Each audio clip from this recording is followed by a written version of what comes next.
Lucas, commiserations. How disappointing was that, particularly to go ahead with that wonder goal from Lamela?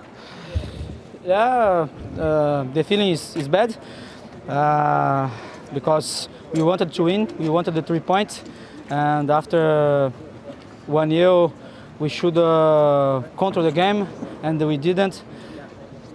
And the second half was a little bit crazy, but it's finished. Let's go. We need to sink in the next game. Towards the end of that second half, there was so much hunger and desire and fight to win. But do you feel that you had that from the start of the game? Yes. We should start like we finish. We start the game too slow, no intensity, and after the red card, we start to play. We start to have more desire, and it cannot happen. We need to start the game with 100%, but let's go to the next. Are you disappointed with that penalty? Do you think it should have been given? I don't know. I need to see again in the video, but for me it wasn't penalty. But there is no sense to speak now. We lost the game. We don't need to complain about the referee. And how disappointing to lose Eric Lamela, particularly given that goal. I know it's hard to take positives out of the game, but just talk to me about that goal because it was wonderful.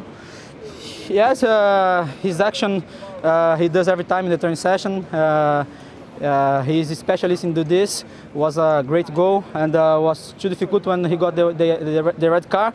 To play in this kind of game with one player less is very hard. But we tried until the end. The last 15 minutes was good. Like I said, we should start the game like this. But now it's finished. We need to learn from this game and don't repeat the same mistakes. Okay, thank you for talking to us. Many thanks here to Alison Bennett and Lucas Moura. And Gilberto, I want to pick up on something you were mentioning there when we were looking at the penalty incident. Lucas Moura said there's no point in discussing it, and to an extent he's right, because he wasn't involved in the penalty. He didn't commit the foul. He's not making the decision to give the penalty, nor is he the VAR official in charge. But there is talk right now that in the future we could see referees explain their decisions post-match.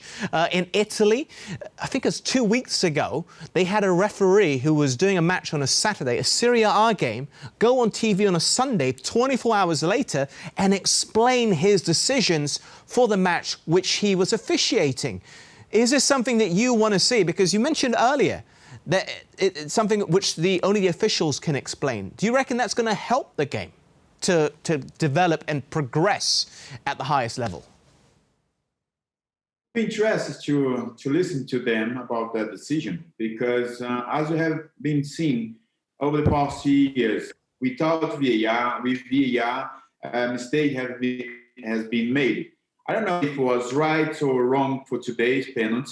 I'm not discussing that, but in a controversial situation, when they made that decision, to listen from them what made them make that decision would be great. Because as a football player, when you do something on the field, if you do mistake, if you get sent off, for example, or commit a big mistake, everyone wants to hear from you what's happened. Why not listen from the referee's point of view why they made that decision? I would love to see them. When we see an official going off the pitch at the end of the game, or at half-time even, and a decision has been made, like to give a penalty, how much does he actually tell the players? What is he actually saying to the players? Because another thing is miking up referees to hear what's actually being said, particularly with the VAR officials. Do they actually ever give an explanation for the decision on the pitch to the players, Gilberto? Not many. In that situation, it's tough for the referee as well, because sometimes we have seen a lot of times teams when the referees made a controversial decision, most of the players just came across the referee, around him, put pressure and shouting, and sometimes very intimidated in many occasions. This is not very good. And when they have a different situation without a confrontation, most of the time, the games I've played, they never explain why. They say they are the men they are the official. You know, they are the main guy to make the decision that situation. They never explain the players. And this is the point I've made now, you know, raised by this situation, to have a better explanation why, instead of all of us just put our finger on them and say, oh, he made a mistake, but understand the other side of the coin. Why? What's the reason when he made that decision? That's the same question to you, Gary, because I would just want to know what's being said to an official, to player at the end of the game, or even when a decision is being made, because it's one thing to explain to the public, it's another thing to speak to the player, particularly that's the player involved, like we saw Sanchez questioning Michael Oliver at the end. What's actually being conversed in those situations? Have you ever been happy walking away from that? Well, I think these days there is less and less communication between the officials and the players because, you know, the TV cameras are on them, people can lip read, and if you're not careful, things get misinterpreted even further. You know, I look back to when I used to play and games weren't covered with so many cameras, the cameras weren't so close, for example.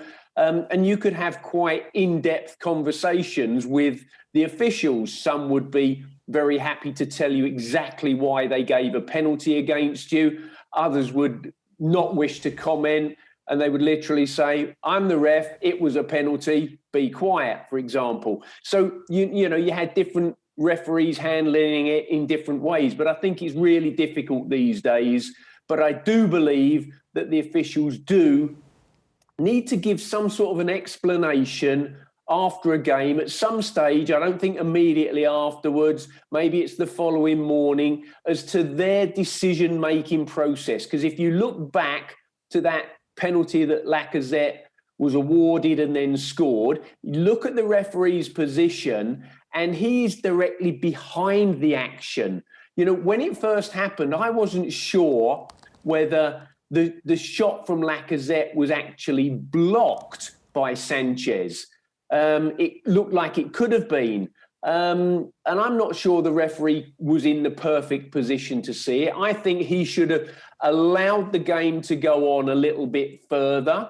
And then if VAR, because that's what it's there for, if VAR feels that they need to step in, they can step in. The referee can go and look at the monitor and then make a decision, because I don't think he was well positioned to make the decision.